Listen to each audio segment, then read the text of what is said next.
প্রিয় ভাইরা, ইসলাম মানুষের মান সম্মান এবং সম্পদের অধিকার নিশ্চিত করেছে। ইসলাম মানুষের জানের নিরাপত্তার মতো গুরুত্ব দিয়ে মানুষের ইজ্জত সম্মানের নিরাপত্তা দিয়েছে। মানুষের ইজ্জত সম্মানে আঘাত হানাকে, কাউকে হাসাহাসি, বিবৃতি দেওয়া, গীবত ইত্যাদিকে ইসলামে হারাম ঘোষণা করা হয়েছে। আল্লাহ সুবহানাহু ওয়া তাআলা সূরা হুজুরাতের 11 নম্বর আয়াতে বলেন, ইয়া আইয়ুহাল্লাযীনা আমানু লা ইয়াসখার কওমুম মিন কওমিন আসা আইয়াকুনু খায়রাম মিনহুম।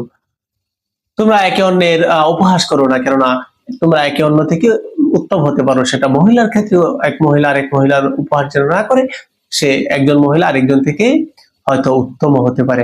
ওয়ালা তালমিজু আনফুসাহুম, তোমরা নিজেরা নিজেদের মধ্যে কাদা ছড়াছড়ি করো না, নিজেরা নিজেদের মধ্যে এরকম ভাবে দোষারোপ করেও না, যেটা আমাদের মধ্যে বর্তমানে অনেক বেশি দেখা যাচ্ছে। ওয়ালা তানাবাযু বিল আলকাব বিসাল ইসমুল ফুসুক বাদাল ঈমান। আর তোমরা কি করো না, তোমরা একে অপরকে মন্দ নামে দেখিও না, আর ঈমান আনার পর এটা নিশ্চয়ই এটা খুবই খারাপ ধরনের একটা মন্দ কাজ, অপরাধ। ওয়াল্লাম ইয়াতুব, এগুলো যে করে ফেলবে আর যে তওবা করবে না, ফাউলাইকা হুমুজ জালিমুন, তারা হচ্ছে স্পষ্ট জালেম। এমনকি ইসলাম মানুষের সম্মান বোধ রক্ষা করেছে, গীবত করাকে হারাম ঘোষণা করা হয়েছে। আল্লাহ সুবহানাহু ওয়া তাআলা সূরা হুজুরাতের 12 নম্বর আয়াতে বলেন, ইয়া আইয়ুহাল্লাযীনা আমানু জিতানিবু কাসীরাম মিনায-যন ইন্না বা'দা-যন্নি ইসম। আল্লাহ বলেন, হে ঈমানদারেরা, তোমরা একে অপরের ক্ষেত্রে মন্দ ধারণা থেকে বিরত থাকো, বেশি বেশি অনুমান করা থেকে বিরত থাকো, কেননা কিছু কিছু ধারণা পাপ হতে পারে, সেগুলো অপরাধ হতে পারে, গুনাহ হতে পারে। ওয়ালা তাজাসসু ওয়ালা ইয়াগতাব, তোমরা দুষ্টুটি অনুসন্ধান করো না, তোমরা গুপ্তচর বৃত্তি করো না। ওয়ালা ইয়াগতাব বা'দুকুম বা'দা, আর তোমরা একে অপরের গদব, অর্থাৎ তোমরা একে অপরের যে গীবত, এটা করেও না।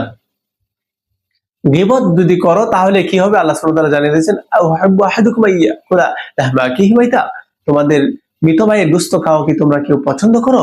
সেটা তো পছন্দ করো না। সুতরাং তোমরা একে অপরের গীবত করো না। ফাকারিহতুমুহু, সেটাকে তো তোমরা অপছন্দই করে থাকো। ওয়াত্তাকুল্লাহ, তোমরা আল্লাহকে ভয় করো। ইন্নাল্লাহা তাওয়াবুর রহিম, নিশ্চয়ই আল্লাহ তাআলা পরম করুণাময়, অসীম দয়ালু। আল্লাহ সুবহানাহু ওয়া তাআলা হচ্ছেন তাওয়াবুর রহিম, দয়াময়। আল্লাহ সুবহানাহু ওয়া তাআলা তওবা কবুলকারী।